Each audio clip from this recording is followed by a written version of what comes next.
नमस्कार मित्रांनो, लग्नानंतर होईलच प्रेम या मालिकेच्या पुढील भागात आपण बघणार आहोत. जीवा आणि नंदिनी डिनर डेटला गेलेले असतात. तेथे जीवा नंदिनीला म्हणतो, बोला मॅडम, तुम्हाला काय हवं आहे, काय खायचं तुम्हाला डेझर्टमध्ये, असं म्हटल्यानंतर नंदिनी चक्क म्हणते, मला घटस्फोट हवा आहे. असं ऐकून जीवाच्या तर पायाखालची जमीनच सरकते व नंदिनी म्हणते, जीवा प्लीज मला या नात्यातून मोकळं करा आणि तुम्ही सुद्धा या नात्यातून मोकळे व्हा.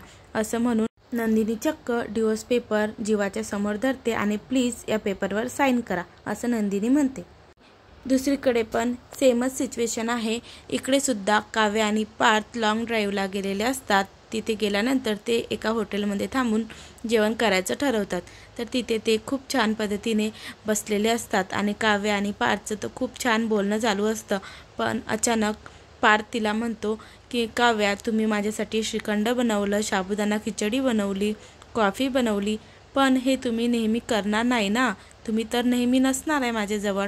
असं म्हणून पार्थ पण डिवोर्स पेपर घेतो आणि काव्याच्या समोर धरतो आणि म्हणतो, प्लीज या पेपरवर साईन करा आणि मला मोकळं करा, कारण तुम्ही जर असंच वागत राहिला तर मी तुमच्या प्रेमात पडेल. असं म्हणून पार्थ पण डिवोर्स पेपर काव्याच्या समोर धरतो. तेव्हा काव्याचा तर डोळ्यात खूप अश्रू असतात आणि तिला तर खूपच आश्चर्याचा मोठा धक्का बसलेला असतो.